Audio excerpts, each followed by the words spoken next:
Peace, what's up? This is Jarrell with Quantum Light Consciousness. Today, we're going to talk about the third eye. Alright, so I've done a couple of videos on the third eye. I've done a couple of videos on how the third eye is relevant in today's society. I've done a couple of videos on how to operate and utilize the third eye as your own sphere of illuminated awareness. However, this video is going to be about you utilizing the third eye regardless of your surroundings, okay?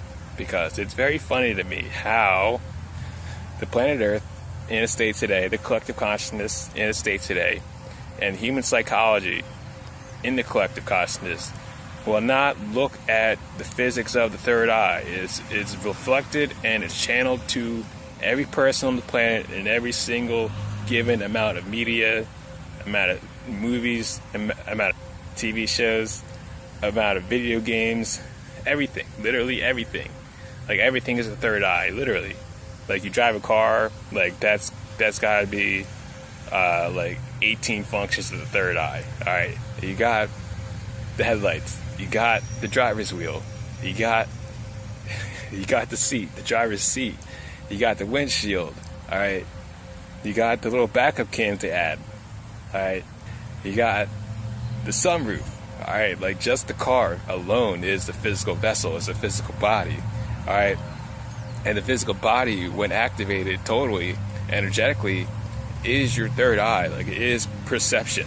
If you look at the brain, you'll see that the brain is actually just it's perception. It's the actual physics of perception. Like you don't really see with the physical eyes, you see with the brain. Alright, they figured this out in science. They've actually figured this out. But like if you energetically like utilize like your brain in harmony instead of utilizing it in a fashion where you're totally bogged down by your environment, and you look at your devices and TV screens and Wi-Fi emitters and so on, you'll see that the intention behind these wonderful devices is malevolent. And when you see the malevolency of tech companies utilizing their own physics that are unknown to the collective population against them, you kind of see why everything is based off of the third eye, but nobody actually knows the physics of the third eye that actually is part of their physiology. It's like not knowing you have a third hand, or it's like not knowing like you have like, all right, bad example. It's like not knowing you have 2 feet when you actually like have been hopping on one leg your entire life. All right, literally, like when you see it, like you can't unsee it.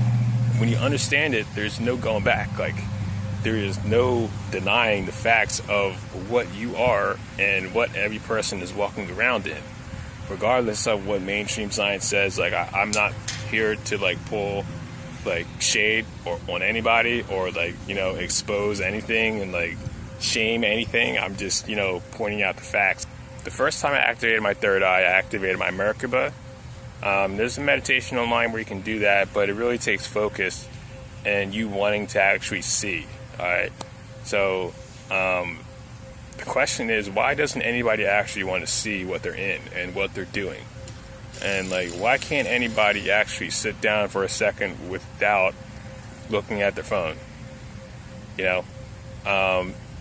This always comes back to me, like just being challenged every day by the actual physics that tech companies use against the population, because like they call it electrosensitive. All right, that's what they call it in the conscious holistic doctor community, which is fine. Like I'm all for holistic doctors, God bless them all, but like they'll put a name to anything. It's like you being like affected by poison. Somebody's poisoning the air, then you're poison sensitive. Like the shit's going through the air and it's like on the same like physics as your mind. It's on the same physics that thought travels through your mind, except it's in a malevolent pattern, and it goes through your mind-body system, and it hooks you down through your fucking electronics. All right, so what I'm saying is, all right, when you ground yourself, all right, you ground yourself and you see this stuff for what it is, and you don't freak out about it. All right, all you do is activate yourself so high and so energetically intense that the little stuff doesn't bother you anymore. Like the stupid little nanoparticles, the stupid little like shit that goes through, you know, anything. It can go through anything and literally it can go through anybody and get to you. But it's like, once you activate yourself to a certain degree, there's no way that stuff could affect you. I activated my Merkaba before I even knew anything about this stuff. So, the way you can activate your Merkaba is a way that you can begin seeing with the third eye and viewing the entire reality with like your entire energy body. Okay? Because your third eye sphere is actually an illuminated sphere of awareness. And that illuminated sphere of awareness is actually the astral. Like, literally the universe, like, within, like, a minuscule sphere. Like, a little, like, spherical energy platform of existence, okay? And inside that sphere, you stand on a dimension that expands out into infinity. And that's the same dimension that you stand on in your physical reality. All right, that's your inner space and that's your outer space. It overlays as one. Okay, so the way to activate that is to activate your Merkaba.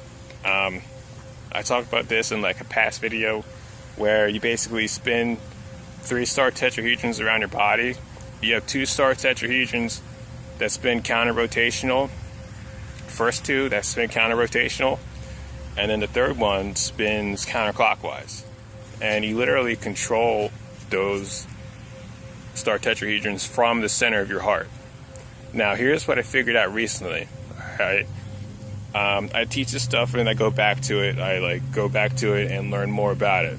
Okay? The human mind-body system, inside the center, you basically control your existence from your illuminated sphere of awareness from your heart. Inside a sphere, and inside that core of that sphere is literally you as your energy body in a sphere, literally in like a control center. All right, like you're controlling the spaceship. Okay, so you can gear your Merkaba and control your center from your little sphere of awareness within your heart center. Okay, so that's basically like where you exist at 0 point. Okay, operationally wise, from a perspective of your Merkaba physics, that's where you exist.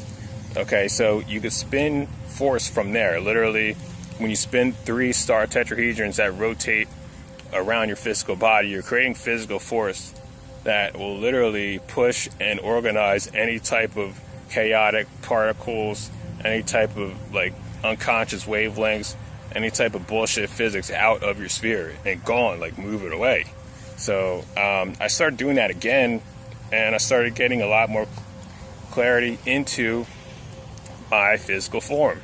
I realized that I can zoom all the way out. Like, I can zoom all the way out and literally stand on an illuminated sphere of consciousness that expands off into infinity a lot clearer. Like, I already knew I was there. I talked about videos of me being there and how you can get there. But, like, when you get into your Merkaba and actually do it, like, do it for real and not say, like, oh, I'm doing it.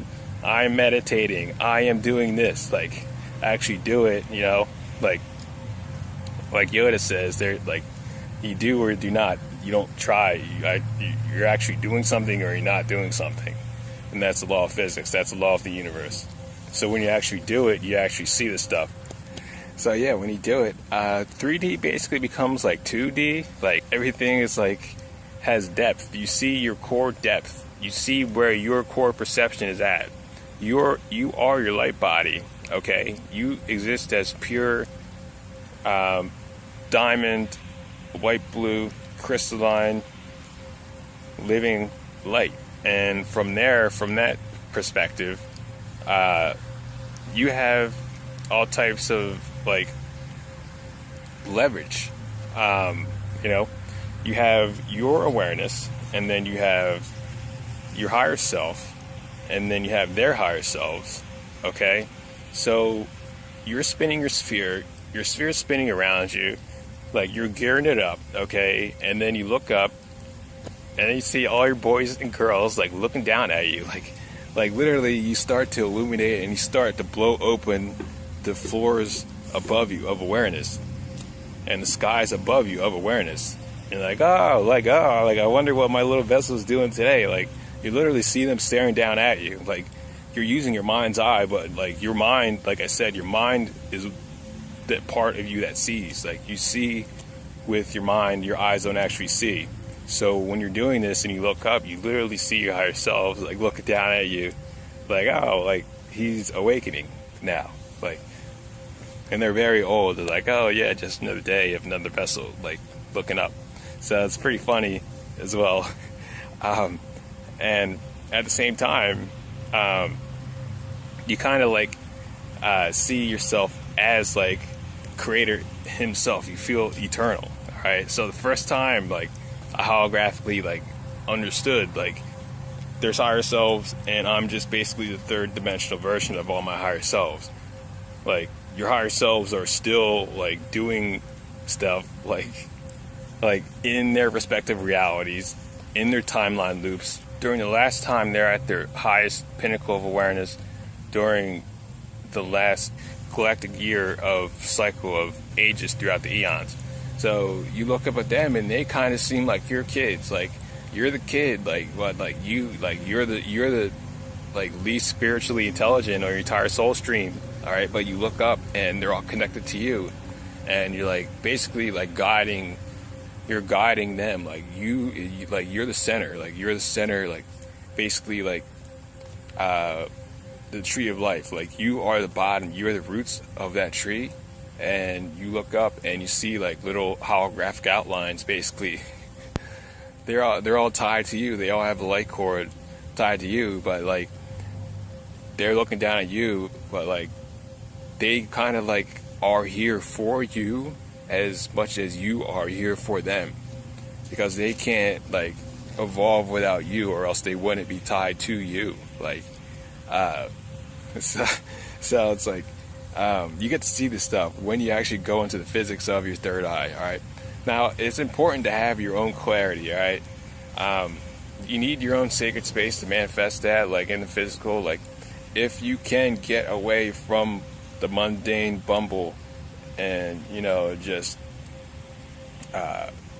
unawareness and just mental chatter, diarrhea through people's mouths, you get away from that, you know, at least for like 30 minutes a day, and actually do this stuff, like literally do it, like say, you know, I'm doing this with full intention.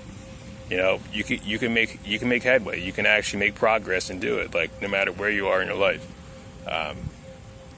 And it reminds me of a funny story. The guru, Sadhguru, he had told sometime when giving a talk, he said, there's this old wise man, all right? He agreed to stay at some king's village, and in return, all the wise man wanted was to just stay in a room alone. Nobody's allowed in the room, all right? So, of course, the king was like, yeah, all right, I'll hook you up. Like, you know, as long as you're here and you tell me your knowledge through your own clarity that you have achieved. So the wise man moves in, and like after like a couple months, people were like, oh, what's he doing in there? What's he doing? Because he was in there for like, I think he goes in for like a certain amount of period of time, and nobody's allowed in at all, like since he moved in. So they're like, what's he doing in there? Like, I don't know, man, I don't know. I gotta get in there. I gotta get in. So they break in this dude's room, and there's nothing in there. There's literally nothing in there at all. There's like a chair and like some clothes over a chair and like a bowl, and that's it. And they look at this guy. He's like, "What are you doing in here?" And he's like, "Well, I use this room to create a sacred space, and I have to keep myself, how I am." At all costs, away from you guys. No offense to you guys. So I can give the knowledge and keep my clarity.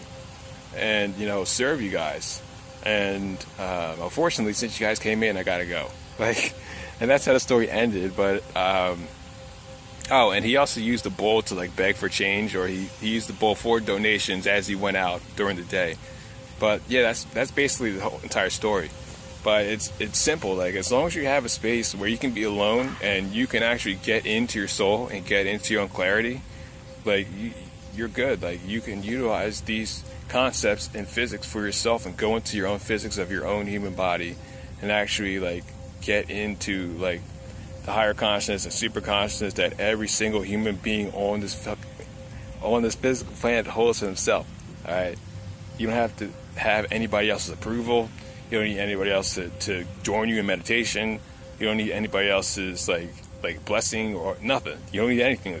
Like, your higher self, like, sure, you can ask them to be with you. However, like, you know, they're always a good help, but like, you know, like, at the end of the day, like, you don't need your higher self, because once you get into your energy body, like, you are a creator, you are God, like, you are the core of creation. You are literally a reincarnation of prime creator as energy form, except in your physical expression. All right, and I say that in a lot of my videos, but I truly do mean that. Like, that's you, like, that's what a light body is. All right, so get into your core, get into your center, breathe from your heart, and do these things, because they're totally worth it. Now, I know there wasn't a lot of like emotional stuff in this video, or like ascension stuff in this video that most people are looking to get. You know, I don't talk about energy updates. You know, I don't talk about like a lot of stuff most people talk about in, like, you know, sunlight hitting the planet, because it's like, if sunlight is hitting the planet with all this upgraded energy and you haven't gotten into your energy body within your own clarity, like, oh, the energy's like this today, oh, it's like this today, but like, you're just feeling everybody else's shit. You're just feeling everybody else's stuff. Like, the same thing with full moons. Like, the full moon, the moon is a space lab.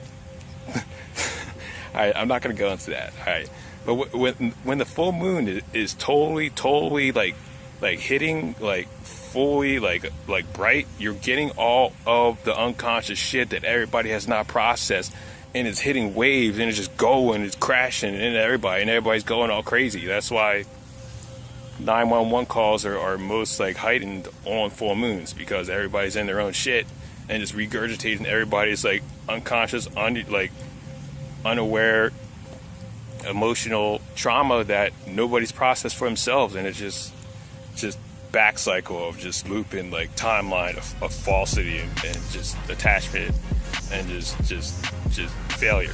So stay within yourself, stay within your core, get into your own sacred space. All right, get your own time, do this yourself. I'm telling you, you're gonna know that it's worth it. So peace and love to you. If you guys would like a session, I do sessions at quantumlight.net.